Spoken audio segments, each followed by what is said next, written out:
All right. Hey everyone. Welcome to another episode of Code Live. My name is Mohit. I'm a developer advocate here at Salesforce. And shout out in the comments if you can hear me up. Welcome again to Code Live. So today, we are starting this Code Live again. I want to thank you for making to this session. And today we're gonna live explore a feature that is been one of my favorite features for Apex in this release, summer release, which is already out in your sandboxes, but maybe another week it will be in your production orgs too. So today we're going to explore how to use SOQL in your Apex, but with Data Cloud objects. So shout out if you're already working with Data Cloud, and let me know what use cases are you solving with them. And for all those of you who are not familiar with Data Cloud, we're gonna take a look at what is Data Cloud also here in like 5-10 minutes. I can give you a little intro of what Data Cloud is, show you some of the use cases, and also show you how the object model in Data Cloud works. And then we can start doing code here and see how we can use Data Cloud, or how we can retrieve and query Data Cloud objects directly in Apex. All right, without further ado, let me share my screen so we can all start peeking into this content that I have today. So here we go. So I hope you all can see my screen now. Give us a shout out if you have issues with that. Yay, there is Daniel also. Data Cloud. Yay, let's see some Data Cloud. Thank you again, everyone. So let's take a look at the feature first. So basically, we're gonna explore how to do SOQL in Apex with Data Cloud objects. So prior to this, right, the only way to access this Data Cloud queries was through what I call it as CDP query classes, where you could pretty much use the methods here like query, SQL version 2. So in these methods, you could provide your queries in the form of strings. But as you all know, like writing these queries and using strings has its own drawbacks. Static typing as programmers, it's a lot better than putting these queries in your code and then executing them and seeing whether this works in runtime. So static compilation is always advantageous, and you know that it has a better developer experience. So you can still use this. One of the advantages that I see with this compared to the method that I'm going to show you now is you can put even SQL statements here. So that's powerful. Data Cloud supports SQL and SOQL both. So if you're used to SQL, and if you want to add SQL statements, you've designed SQL queries, then you can definitely use this as well within your Apex code. But today I'm going to use that SOQL functionality that we have. Before we kind of deep dive into these SOQL functionality, what I want to do now is show you some Data Cloud. Like, let's I know a lot of you might be very new to Data Cloud, so let me just walk through the data objects and data models and how they kind of differ between the platform. And once we have that understanding, I think we should be pretty much set to write some code today in this code live session. So what I have here is, let's see if how I can get rid of myself here so we can focus only on the presentation. Let's see here. All right. This used to be very easy in the tool. Let's see. There you go. Spotlight mode. All right. So here, first of all, right? I mean, if you've worked with Data Cloud, you know that Data Cloud has different set of objects. So it starts with source system. So within Data Cloud, what you can do is you can bring data from multiple systems, specifically your customer data, or engagement data that is related to your customer information. So you can connect various systems, bring all these data together, Those are called data streams, and then you can convert them into data lakehouse objects, which are nothing but kind of units where again you can have both structured and unstructured data. Again, it supports scalable analytics and data processing. But then this is where Data Cloud sort of differentiates from the rest of the product suite that we have. Is uh, uh, so Data Cloud differentiates because it has this capability of canonical data modeling and harmonizing. So what I mean by canonical is you can bring data from multiple source systems, and all of these source systems can have different definitions of data, right? But Data Cloud can harmonize it and map to a common canonical data model, and that is what is called as DMOs. And this SOQL functionality that I'm going to show you works only with the DMO objects, and that's your true objects per se, because that's where you have this harmonized info. That's where you have profiled your customer data. So hopefully this diagram kind of helps you navigate that. Ravi, there is a question from Ravi that I want to show here. So Ravi is asking, thanks for the session. Are there plans to simplify the DMO names just like any other S objects? Um, Ravi, this is a great request. I don't know at this point what is the plan, but we can definitely give feedback to our product and the engineering teams here. All right. So let's actually move on because we want to get on to the coding. This is hands on coding, and I want to get to that pretty quickly. So today I have a scenario or a problem statement. Here, I want to make sure that, in this example that I'm going to show you today, I have a data cloud instance where I'm bringing contacts from Salesforce and also some data, like, for example, reservation and guests from AWS, from Amazon S3 buckets. So I'm bringing them together, and then within the data lake, so we create the data lake objects. As you can see, contacts are known as contacts again, guests are known as guest, and reservations. So these are all the data lake objects that I have. And then finally, what I'm doing is I'm mapping. For example, you can see here guest and contact to that canonical data model objects that we have in Data Cloud, like contact point email and individual, uh, and also I would say reservations. So for reservations also we have our own data model objects, but this time we have custom created this data model objects. So that will be our scenario today. We are working with these many objects, and to give you a high level diagrammatic view or an architectural view, this is what we have. You can see that, focus on only the contact at this point. I mean, this is for the other exercises that we might use in the future, but or this part of the data model you might already familiar if you are into one of our workshops. I highly recommend them. Those cover Data Cloud, Prompt Builder, and Copilot, and all of these stuff. But for today's this session, we're going to focus only on that SOQL functionality of the Data Cloud in Apex that's available. So we're going to focus on these objects. So you can see we are bringing these reservations and guests as data streams. There are data lake objects created, and then we are harmonizing them into that individual object, which is the DMO. And today we'll be querying against that.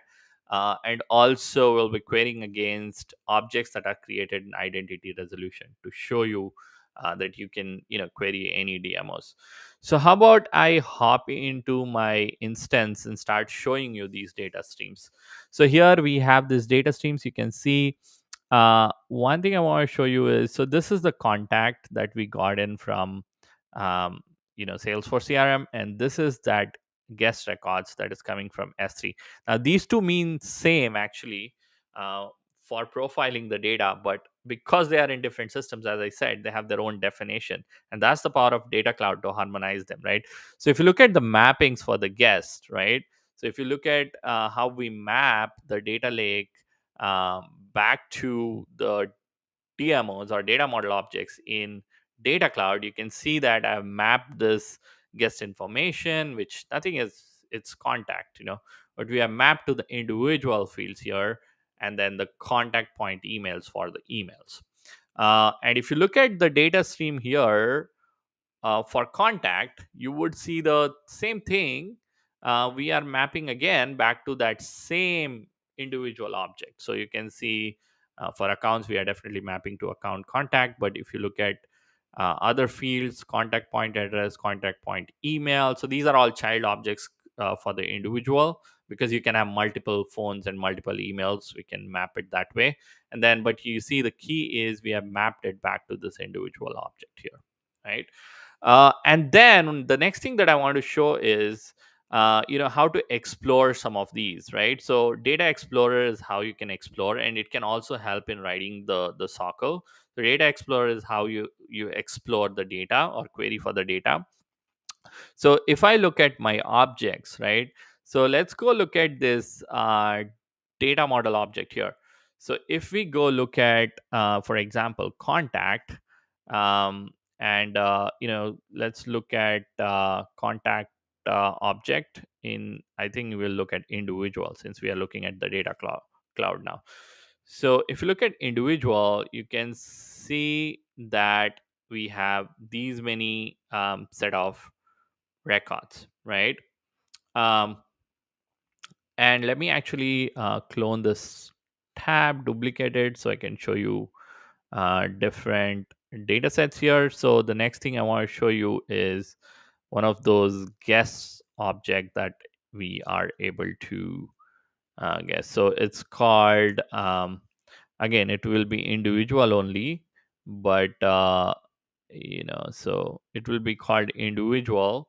But if you look at the data source, so currently the data source is all, as you can see, it's all coming from Salesforce here, but we should have some rows of data, so some rows which are also coming from S3.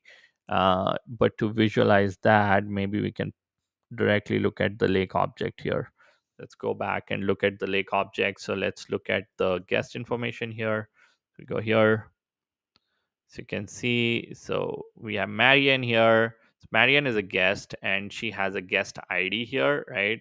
But I'm pretty sure Marianne also exists. So Marianne exists in this individual table too. So we could, we could filter this. Let's just filter by Marianne.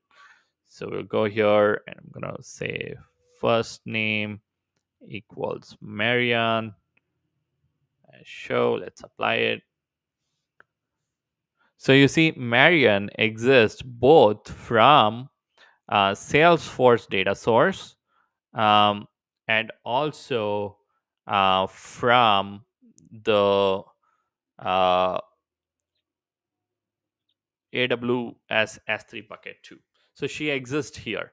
But one of the other features of Data Cloud, where Data Cloud distinguish itself, is called identity resolution, where what we can do is we can create an identity resolution job, and that job can unify these two data. Like it can, sort of unify these two rows into one row based on the rules that we set.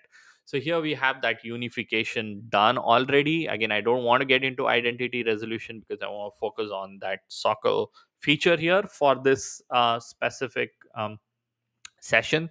But you can see that I've run this rule set job. It unified 1.21k of source profile into 979 rows. And if I were to see them, let me just duplicate this and show you. So if we just go back and look for data model object, there is a unified individual CCID object as well that is created automatically when this happens. Now let's actually filter. I want to add a filter on that first name equals, again, the Marianne, and apply it. So you can see now there is only one row of information here instead of two rows, because the identity resolution um, sort of bridges these two objects together, right? And unifies it basically. And there are rules that you can write, whether you want to fuzzy match, reconciliation rules for the fields that you have in there. So all those kind of good stuff in there. Now this exists in its own table called unified individual and the name of the rule set. So this is the ID that we put to the rule set, and by that name there is a automatic unified table that gets created. In this case it's called unified individual, CCID, right? So that got created and I showed you there. The other thing that I want to show, which kind of was difficult for me to understand in the beginning, but now that I understand, it's much easier to talk about it, is we also have unified link objects. So let's actually go look at that object. It's called unified link individual. And again, I'm going to put that. So unified linked individual. So what we're going to do here is, so unified link individual is where it kind of bridges both. It's a junction object between that unified record and the the individual, right? So to give you an idea, right, this is how it works, right? So we have individuals, that's where we are collecting data from all the sources, right?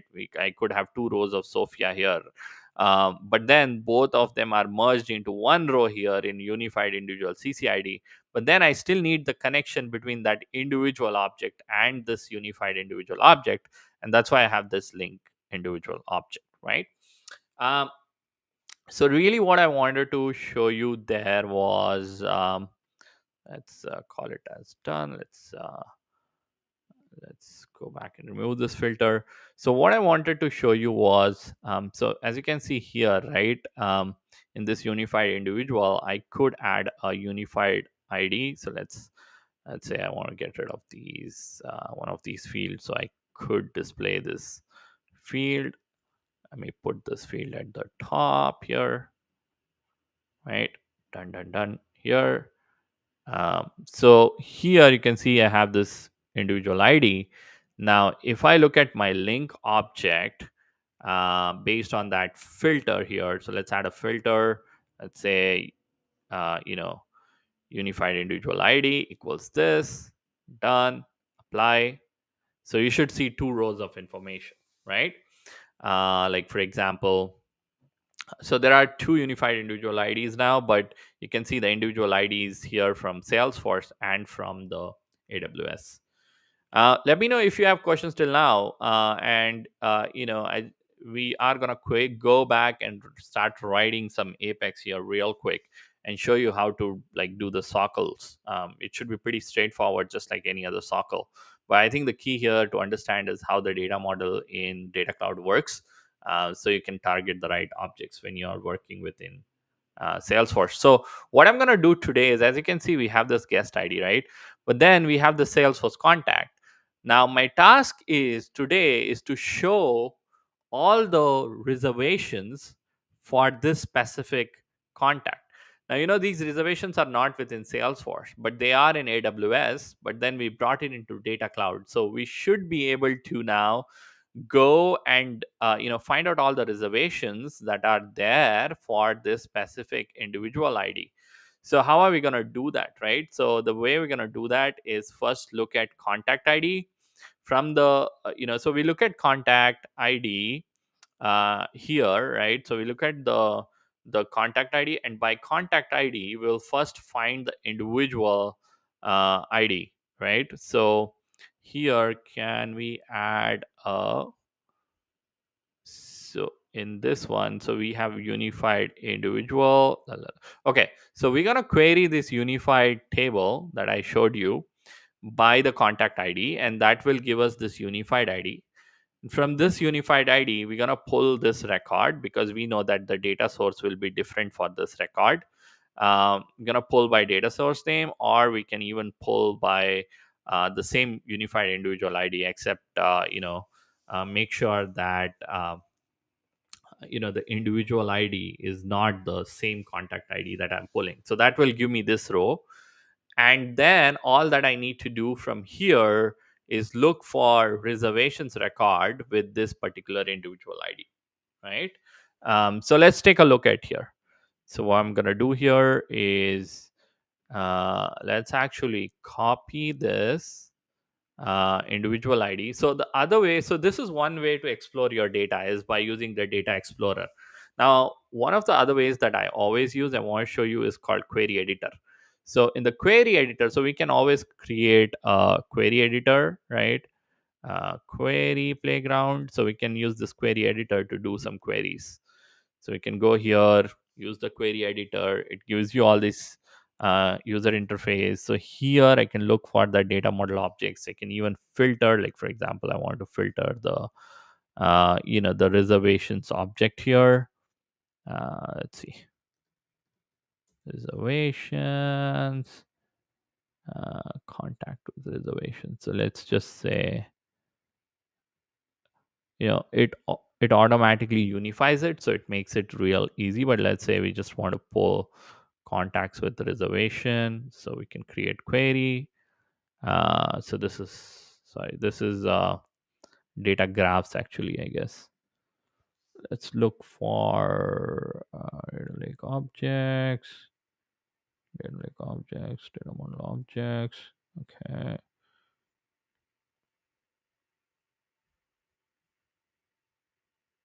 this is the reservation one. Okay, this is what I wanted.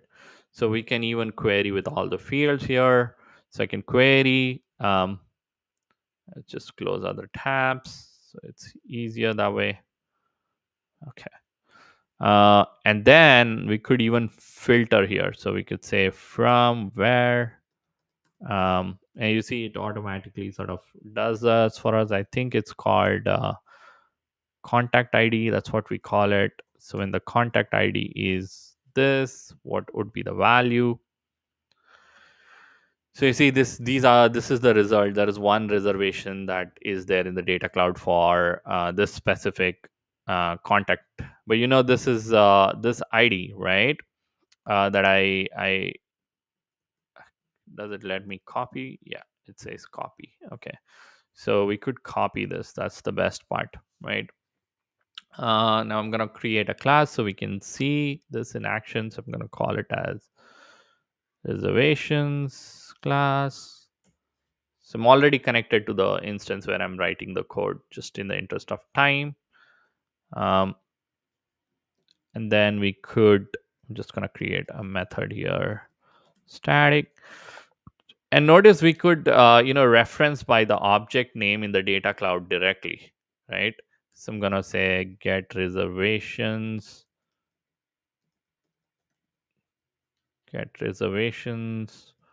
for contact ID, contact ID. It takes contact ID as the input. Um, and this one could be the reservations directly. So all that information you can get it from here, from this query editor. So I've copied this, right? So we could use a little bit of help like this. So we can say reservation DLM. So this could be reservation DLM. And now, your SOQL is able to understand that, right? But this has to be the contact ID. So, but I told you how we're going to trace it down, right? Now, in the interest of the time, I'm not going to write all the code, because we are limiting the codeLive sessions now to just 30 minutes. So making it easier for people to consume. So I think I already have this created somewhere, and I'm going to walk you through the code base that I already have, and we can just take a look at the code line by line. So here it is. So you can see here, what I'm doing here is, first, as I said, we're going to query that junction table with that contact ID, and this will give me all the junction records here, right? um, and the key here is this unified record ID, because that is where I have the unified record ID. So once I have that unified record ID, now what I can do is I can say where source ID is not equal to this contact ID that I have, so that it exactly pulls that Amazon S3 from this S3 record from this. So I can take this source record ID then. So now that I have the source record ID from that AWS, I can now just use that source record ID and pull all the reservations. Now remember, these reservations again are DLM objects. They are coming from Data Cloud. Um, yes, that is correct. So Sanjay is asking me. So basically, reservation data is not in Salesforce, right? That's correct. It is there in Data Cloud. And we have been able to query all the tables in Data Cloud, including the unified table, data model objects that got created. Um, Hello, Eric. Hello, everyone. It's great to be here on the channel again, showing some code and talking about code.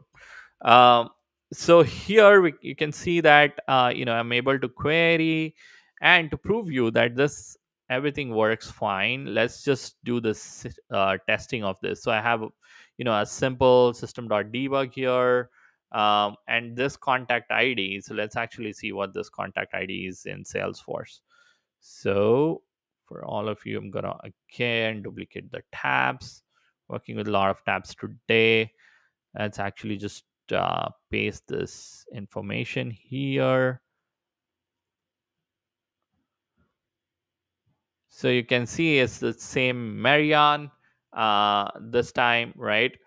But you can see we have the Marianne here, but I want to pull the reservations that she has in Data Cloud. Yeah, in Data Cloud, and I can provide that contact ID. So I've created a method here that looks into all these tables, does SOQL, and then finally fetches all the reservation and gives everything as reservation underscore underscore DLM objects. So now I can put that ID. So I'm hard coding it just to show you this works. What is it telling? Okay, there's something wrong with this thing. let's let's see here what's going on. Reservation controller dot dot dot dot dot. Okay, okay, now it's running.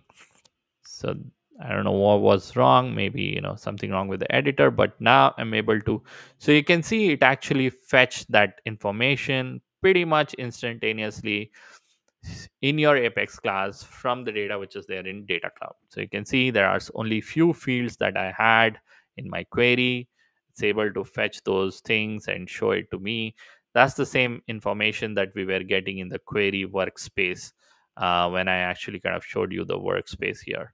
This is the same information that I was able to pull out here. This is the same information that we are now able to get in Apex.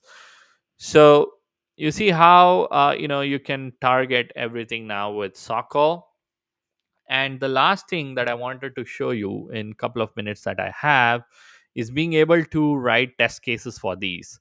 So to help you do that, what we have done now is we are giving you a new class called SoqlStubProvider that you can extend and create your own class. So you see, I was able to extend and create my own class, and then you override methods in there. For example, override this handle SOQL query method, and here we can give you the query, we can give you the variables that we are using in the query, and also the object type. So now what I'm able to do is look at that object type and then say, okay, if the query contains this, then create these fake records and return. So mock records for testing, right? I shouldn't use the word fake records, but let's say mock records. So here you can see I've stubbed all the queries and returning some information to my test class.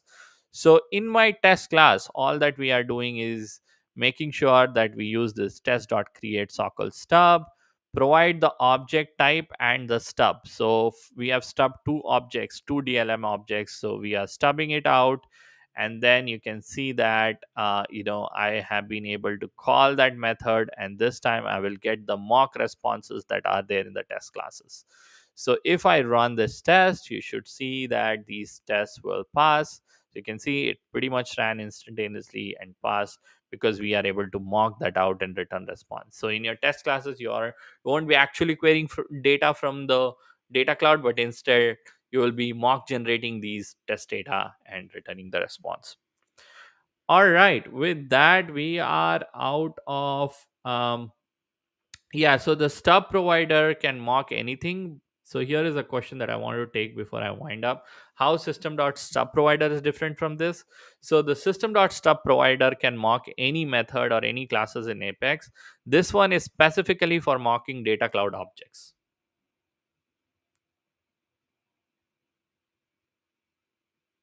Okay, so here is another question that is very interesting. To write the SOQL on DLM object, do we have to be in home org or can we query from connected org? You have to be in your home org for now, but we'll update you if that changes.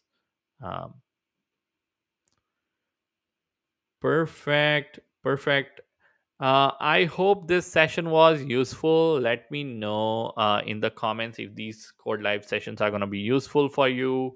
With that out of our way, um, I want to take a moment and say thank you for joining today. Hopefully, you learned something new in this 30 minutes about Data Cloud and also about SOQL in Data Cloud, in Apex with Data Cloud. Thank you again for joining.